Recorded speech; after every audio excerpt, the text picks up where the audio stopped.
कि महिलाओं के लिए आज तक कुछ ऐसा बना ही नहीं जो चैलेंज हो, जिनकी वजह से हम जैसी तमाम महिलाएं आगे बढ़ी हैं, अपने लक्ष्य को प्राप्त की है। अपने संघर्षों की कुछ एक दो कड़ियां बच्चों के साथ में साझा करना चाहिए, जिससे बच्चे सीख सके। बच्चे का जन्म होता है तभी माँ का जन्म होता है। सावित्रीबाई फुले के बारे में जानते नहीं, पढ़ते नहीं, तो आज बच्चे यहाँ पर आकर के उनके बारे में बोलते नहीं और यहाँ से पूछे जा रहे सवालों का जवाब भी उधर से शायद नहीं आता। तो कहीं ना कहीं थोड़ी सी जागरूकता जो है, इस जागरूकता को और बढ़ाने की है। हमारा नाम भी संघमित्रा है और सम्राट अशोक की बेटी का नाम भी संघमित्रा था। और ये भी इत्तेफाक है कि वो मौर्य वंश में जन्मी थी और हम भी मौर्य वंश में जन्मे हैं। यह भी इत्तेफाक है कि वह एक राजा की बेटी थी और यह भी इत्तेफाक है कि आजकल लोकतंत्र के माध्यम से राजा बनते हैं, तो यह बेटी भी एक राजा की बेटी है। वो है जो इस देश पर राज्य ही नहीं बल्कि एक ऐसा राज्य किया जिसका आज भी इतिहास है और उसे कोई मिटा नहीं सकता।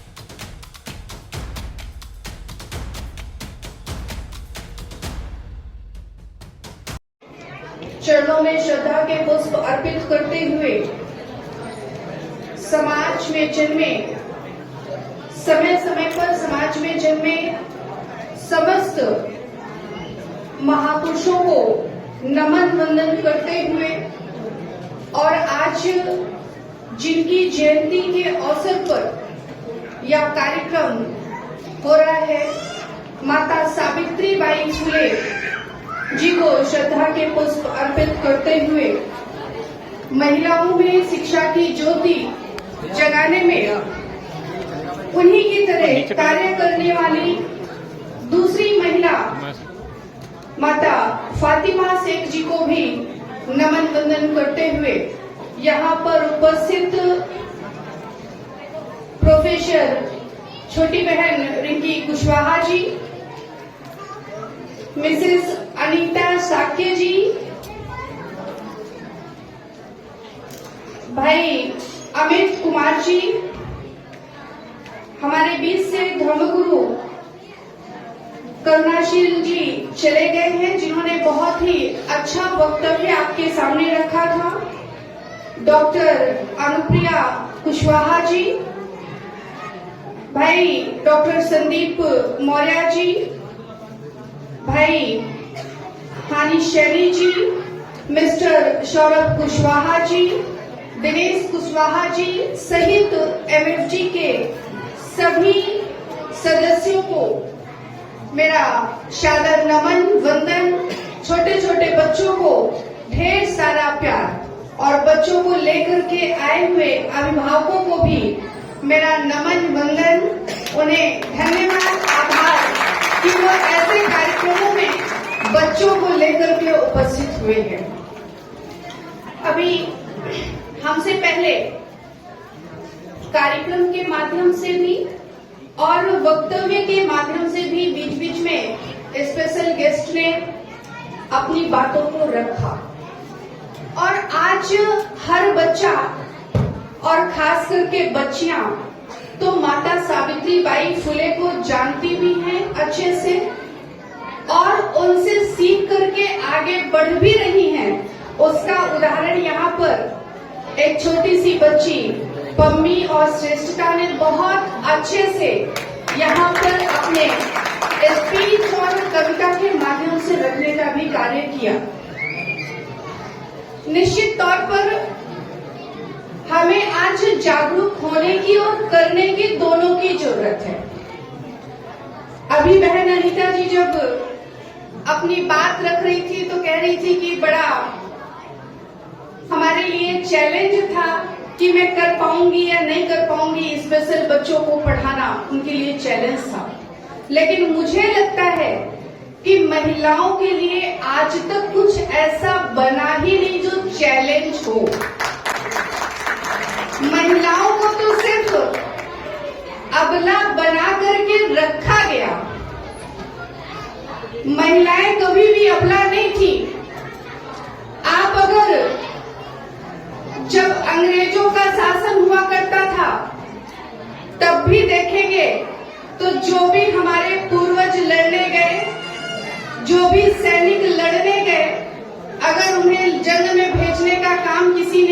दिल बड़ा करके, तो वो घर की महिला ने ही तिलक लगा करके और विजय प्राप्त करने का उनसे वादा करके भेजने का काम किया, ना कि उन्होंने अपने सिंदूर और सुहाग की चिंता की। इतना बड़ा दिल किसी का हो सकता है क्या? अभी एक बच्ची ने चर्चा की रानी लक्ष्मीबाई की। आज कोई माँ ऐसी है जो अपने बच्चे की चिंता ना करे और देश की चिंता ना करे? दोनों को लेकर के अगर कोई चल सकता है तो वो एक महिला है। और आज जब हम एक ऐसी महिला की जन्म जयंती के अवसर पर उपस्थित हुए हैं, एकत्रित हुए हैं, जिनके वजह से हम जैसी तमाम महिलाएं आगे बढ़ी हैं, अपने लक्ष्य को प्राप्त की है, तो मुझे लगता है ऐसे कार्यक्रमों में बच्चों को भी हम लोगों को प्रेरित करना चाहिए। अपने संघर्षों की कुछ एक दो कड़ियां बच्चों के साथ में साझा करना चाहिए, जिससे बच्चे सीख सके। आज वो दौर नहीं रहा जो कभी हुआ करता था कि दादा दादी या नाना नानी बच्चों को कहानियां सुनाते रहे। आज का दौर तो है, अगर समय मिला तो बच्चे मोबाइल चलाते हैं और उसमें YouTube या रील्स देख करके अपना समय व्यतीत करते हैं। और हम अभिभावक भी बड़े निश्चिंत होते हैं कि अच्छा है बच्चा मोबाइल में मस्त है, हमारा सर नहीं खा रहा है। लेकिन कहीं न कहीं हम अभिभावक बहुत बड़ी गलती कर रहे हैं, क्योंकि हम बच्चों को ना बड़ों से कहानियां सुनने का अवसर प्रदान कर पा रहे हैं और ना खुद बच्चों को यह अवसर दे पा रहे हैं कि बच्चे हमारी संस्कृति को जान सके, हमारे महापुरुषों को पढ़ सके या उनके बारे में जान सके। अगर हम माता सावित्रीबाई फुले के बारे में जानते नहीं, पढ़ते नहीं, तो आज बच्चे यहाँ पर आकर के उनके बारे में बोलते नहीं और यहाँ से पूछे जा रहे सवालों का जवाब भी उधर से शायद नहीं आता। तो कहीं न कहीं थोड़ी सी जागरूकता जो है, इस जागरूकता को और बढ़ाने की है, हमें अपने आप को इतिहास से जोड़ने की है। अभी भंते जी चर्चा कर रहे थे तो उन्होंने कहा कि जब बच्चे का जन्म होता है तभी माँ का जन्म होता है। एक बार को लगा होगा ये क्या बोल रहे हैं, लेकिन अगर आप विचार करिए तो शायद वो सही बोल रहे थे। बच्चे के जन्म से ही माँ का जन्म होता है, उससे पहले वो पत्नी होती है और पत्नी से पहले वो किसी की बहन और बेटी होती है, माँ नहीं होती है। तो यदि माँ की उत्पत्ति बच्चे से हो रही है, यानी आपको उस जन्म, जिस दिन आपके बच्चे का जन्म हो रहा है, उसको कहीं न कहीं इतिहास से आपको जोड़ने की जरूरत है। और मैं इसलिए कहती हूँ क्योंकि मैं अपने आप को इतिहास से शुरू से जोड़ते आ रही हूँ। कैसे जोड़ती हूँ मैं वो भी बता रही हूँ। आप सबको पता होगा संघमित्रा एक ऐतिहासिक नाम है और वो ऐतिहासिक नाम है सम्राट अशोक की बेटी का। और मैं अपने आप को इतिहास से कैसे जोड़ती हूँ? ये इत्तेफाक है कि हमारा नाम भी संघमित्रा है और सम्राट अशोक की बेटी का नाम भी संघमित्रा था। और ये भी इत्तेफाक है कि वो मौर्य वंश में जन्मी थी और हम भी मौर्य वंश में जन्मे हैं। ये भी इत्तेफाक है कि वह एक राजा की बेटी थी और ये भी इत्तेफाक है कि आजकल लोकतंत्र के माध्यम से राजा बनते हैं, तो यह बेटी भी एक राजा की बेटी है। और यह भी इत्तेफाक है कि मेरा जन्म जो है 3 जनवरी को हुआ और मैं माता सावित्रीबाई फुले जी के साथ में अपने जन्मदिन को मनाने का कार्य करती हूँ। दिन में जब घर पर बुद्ध वंदना होती है, मंगल कामना होती है, तो उस वक्त माता सावित्री बाई फुले जी की भी प्रतिमा होती है। मैं इसलिए भी अपने आप को इतिहास से जोड़ती हूँ कि वह संघमित्रा भी पीपल का वृक्ष लेकर के श्रीलंका बुद्ध धम्म के प्रचार प्रसार के लिए निकली थी, और यह संघमित्रा भी भगवान बुद्ध के बताए हुए मार्ग पर चलती है, और जब भी इस अवसर मिलता है भगवान बुद्ध के बताए हुए मार्ग के बारे में लोगों को भी बताने का कार्य करती है। मैं इसलिए भी धन्य मानती हूँ, अपने आप को सौभाग्यशाली मानती हूँ। अभी 2.5 साल पहले ही आदरणीय प्रधानमंत्री जी ने कुशीनगर में हवाई अड्डे का उद्घाटन किया, और उस उद्घाटन में जब हवाई जहाज आया कुशीनगर में, तो वहां पर श्रीलंका से भिक्षु संघ चलकर के आए, और जो तथागत भगवान बुद्ध के अस्थि कलश को लेकर के भारत में आए थे, और उस अस्थि कलश के दर्शन करने का सौभाग्य इस संघमित्रा को मिला। इसलिए भी मैं अपने आप को सौभाग्यशाली मानती हूँ। आप अपने आप को भी जोड़िए ना इतिहास से। आपका नाम जो पड़ा वो क्यों पड़ा? इतिहास में वो नाम कहाँ पर दर्ज है? आपका जन्म हुआ वह किस दिन हुआ, और उस जन्म दिन पर, आपके जन्मदिन पर इतिहास में किस महापुरुष का जन्म हुआ, आप उससे जोड़िए ना। देखिए, आपको भी ऐसे सौभाग्य तमाम मिलते हुए दिखाई देंगे, और अपने भी जोड़िए, बच्चों को भी जोड़िए। इसी कड़ी से जोड़ते हुए जब आप बच्चों को भी आगे ले जाएंगे, तो बच्चे में भी निश्चित तौर पर कहीं न कहीं यह सकारात्मक ऊर्जा आएगी कि हम उस इतिहास से जुड़े हुए हैं, हम उस गौरवशाली इतिहास से जुड़े हुए हैं जो यह इस भारत को अखंड भारत कहलाता था। जब यह भारत सोने की चिड़िया हुआ करती थी, हम उस गौरवशाली इतिहास से जुड़े हुए हैं। तब आपको पता चलेगा कि आपका खून कोई पिछड़े का नहीं है, आपका खून किसी कमजोर का नहीं है, आपका खून किसी के सामने हाथ फैलाने वाला नहीं है। आपका खून वो है जो इस देश पर राज्य ही नहीं बल्कि एक ऐसा राज्य किया जिसका आज भी इतिहास है और उसे कोई मिटा नहीं सकता है, चाहे वह तिरंगा हो, राष्ट्रीय ध्वज तिरंगा हो, चाहे सम्राट अशोक के द्वारा दिया गया अशोक की लाट हो, चाहे वह भगवान बुद्ध के चरण में जब वो पहला कदम रखे तो कमल का फूल जो बना, राष्ट्र पुष्प कमल हो, हर चीज अगर कहीं से जुड़ा है तो वो अपने इतिहास से जुड़ा हुआ है। उस इतिहास को जब हम पढ़ेंगे और उससे जोड़ेंगे तो निश्चित तौर पर हमारे अंदर कुछ पाने की ललक जगेगी और कुछ वो होगा जिसकी हम चाह दिल में लेकर के बैठे हुए। हम कहते हैं, कई बार हम बचने के लिए भी बोल देते हैं कि हम पिछड़े हैं या हमारे पास ऐसी व्यवस्था नहीं है कि हम बच्चों को अच्छी शिक्षा दे सके। मैं पूछना चाहूंगी, क्यों नहीं दे सकते हम बच्चों को अच्छी शिक्षा?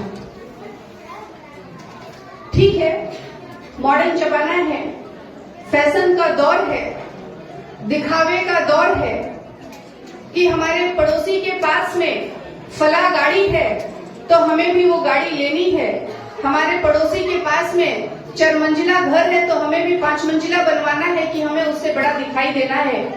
हम उस चकाचौंध की दुनिया से निकल करके यदि अपने बच्चे के भविष्य पर फोकस करेंगे तो निश्चित तौर पर हम कभी ये नहीं कहेंगे कि हम बच्चे को पढ़ाने में असमर्थ हैं, हम कमजोर हैं, हम पिछड़े हैं।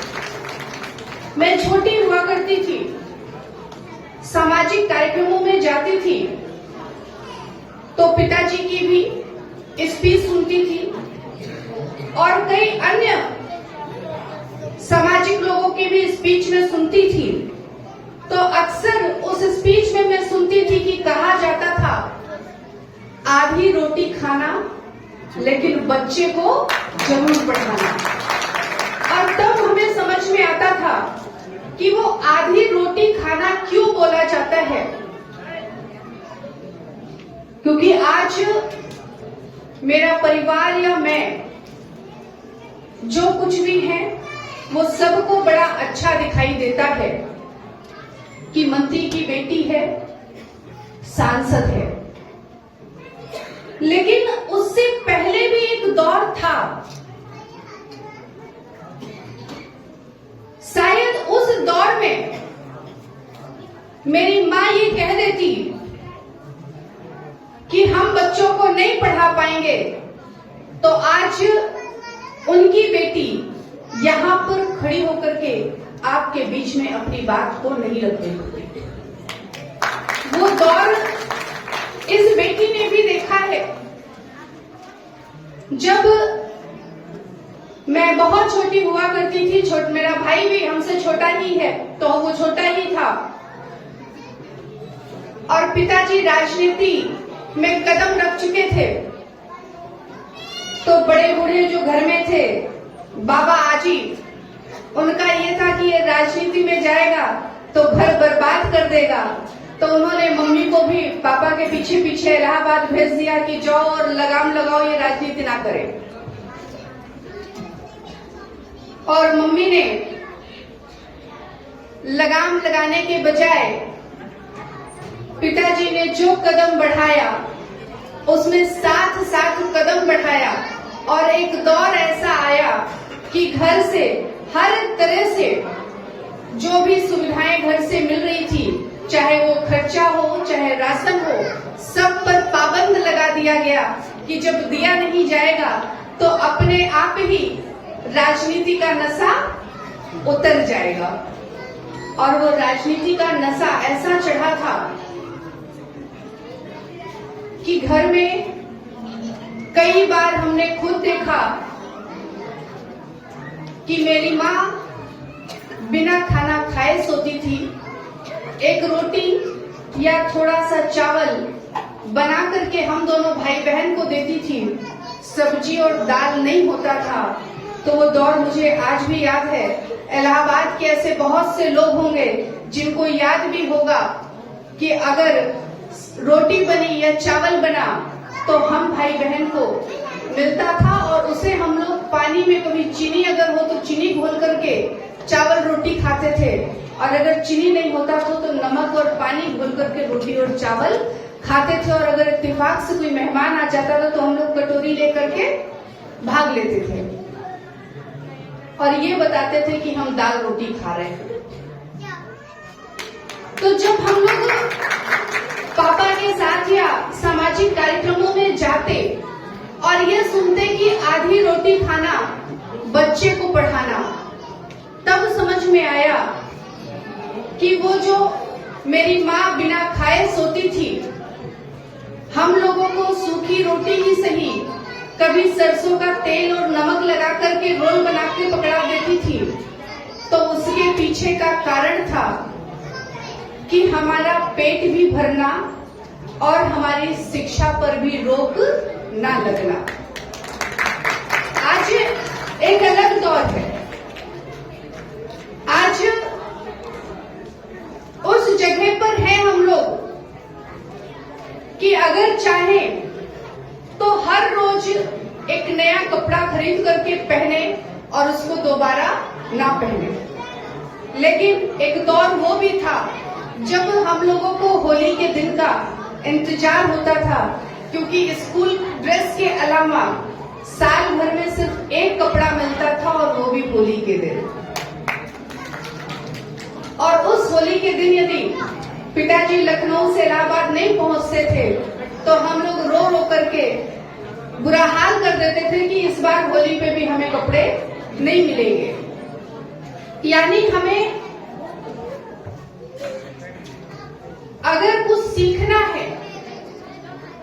संघर्षों से ही सीखना पड़ेगा। हम कहते हैं हम बच्चों को पढ़ाने में असमर्थ हैं। आप कई बार देखते होंगे समाचार टीवी के माध्यम से या समाचार पत्र के माध्यम से कि फला भिखारी के बच्चे फला कॉन्वेंट स्कूल में पढ़ रहे हैं। यानी वह भिखारी भी अगर किसी के सामने हाथ फैला रहा है तो वह अपने लिए नहीं, अपने बच्चे के लिए फैला रहा है, क्योंकि जो वो नहीं कर सका है उसकी उस कमी को पूरा उसका आने वाला बच्चा, उसका आने वाला भविष्य कर सकता है। इसलिए वो दूसरों के सामने हाथ फैलाता है। इसलिए मैं आज शिक्षा की ज्योति जलाने वाली माता सावित्रीबाई फुले की जन्म जयंती के शुभ अवसर पर आप सभी अभिभावकों से यही निवेदन करना चाहूंगी कि स्थिति परिस्थिति कुछ भी हो, हमारी जिंदगी को, हमारे नाम को यदि कोई रोशन कर सकता है तो वह हमारा बच्चा है। हमें अपने बच्चे पर और उसकी शिक्षा पर पूरा ध्यान देना है। अच्छे से अच्छे स्कूल में उसको शिक्षा मिले, अच्छे से अच्छी उसको परवरिश मिले, उसको संस्कार मिले, ऐसी चिंता करनी चाहिए। और एक लक्ष्य भी निर्धारित करना चाहिए कि हम बच्चों को ये बनना है। आज स्वामी विवेकानंद जी की भी जन्म जयंती है और उनकी एक लाइन बहुत अच्छी हमें शुरू से लगती है, उठो जागो और तब तक मत रुको जब तक लक्ष्य को प्राप्त नहीं करो। तो हम सबको एक लक्ष्य निर्धारित करना चाहिए। 2017 में मैं अपने बेटे को लेकर के आई थी प्रधानमंत्री कार्यालय एक पत्र देने के लिए, और घूमते घूमते जब पार्लियामेंट पर बेटे की नजर पड़ी तो उसने हमसे कहा, मम्मा ये क्या है? हमने बताया पार्लियामेंट। उसने कहा, मम्मा घूमने चले? तो हमने कहा, बेटा छोड़ो, या मम्मा सांसद बनेगी या आप बनना, तब पार्लियामेंट चलेंगे घूमने। और 17 में कहा, 19 में मैं पहुंच गई बेटे को लेकर के पार्लियामेंट घुमाने के लिए। यानी आप अपने लक्ष्य को अगर निर्धारित कर रखे हो कि आपको ये बनना है, ये करना है, कैसे भी करना है, आपको कर्म करते रहना है, तो आप उस जगह तक जरूर पहुंच जाएंगे। जैसा कि भी रिंकी जी कह भी रही थी कि अभी वो दिल्ली यूनिवर्सिटी में तो हैं लेकिन परमानेंट नहीं है। हम कर्म करते रहेंगे, कर्म करेंगे तभी फल मिलेगा। और हम जब अच्छे मन से, अच्छे भाव से कार्य को करते हैं कि हमें इस लक्ष्य तक पहुंचना है और उस लक्ष्य पर पहुंच करके अपने आप को दूसरों के लिए प्रेरणा स्रोत बनाना है, तो निश्चित तौर पर हम वहां पर पहुंचते भी हैं और दूसरों के लिए प्रेरणा भी बनते हैं।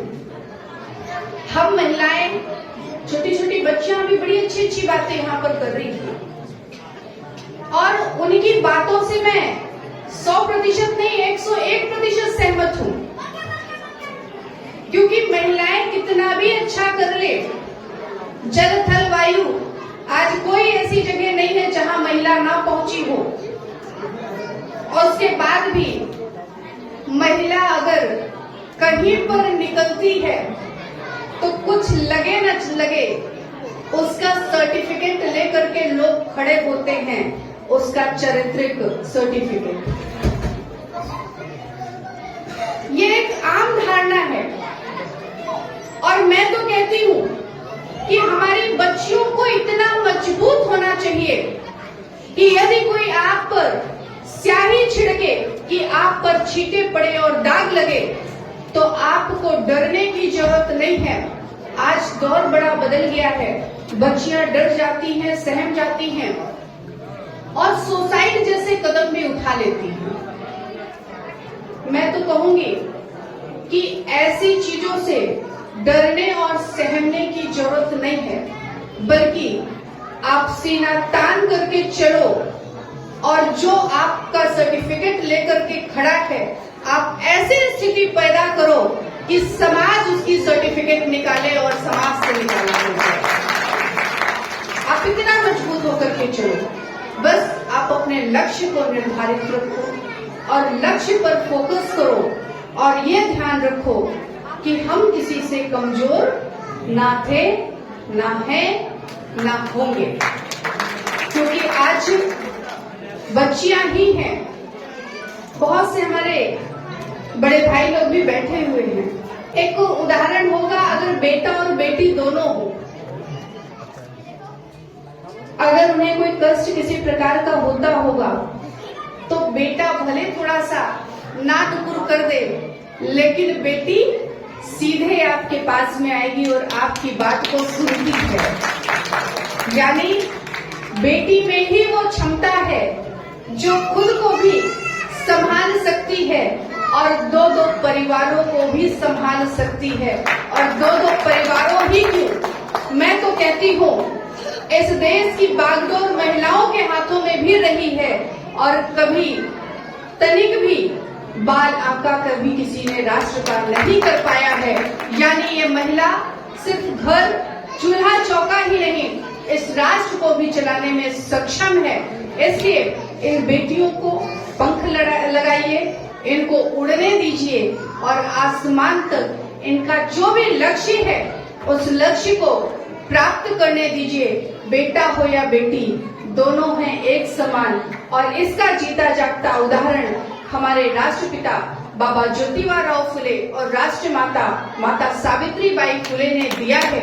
आज उनकी जन्म जयंती के अवसर पर जब हम सब एकत्रित हुए हैं तो मैं यही निवेदन करूंगी कि अपने महापुरुषों की जयंती पर ना मात्र हम एकत्र होकर के सिर्फ उनको श्रद्धा सुमन अर्पित करें, बल्कि उनके किए गए कार्यों को अपने जीवन में उतारने का भी कार्य करें। तभी ऐसे सामाजिक कार्यक्रमों का सफल होना संभव है। आज क्योंकि समय की भी कमी है और बच्चे भी बहुत सारे हैं, दूर दूर से आए हुए हैं, ठंड का समय है, इसलिए मैं अपनी वाणी को यहीं पर विराम देते हुए माता सावित्रीबाई फुले की जन्म जयंती के शुभ अवसर पर आप सभी लोगों को मंगल कामनाएं करती हूँ। बच्चों को ढेर सारे उज्जवल भविष्य के लिए मंगल कामनाएं करती हूँ कि उड़िए, पंख लगा करके उड़िए। माँ सावित्रीबाई फुले और बाबा ज्योतिबा फुले एक दूसरा पैदा हो, ऐसा ठान करके उड़िए और एक पुनः नया इतिहास रचिए। इस भारत को अखंड भारत तो नहीं, लेकिन अपने पूर्वजों का भारत बना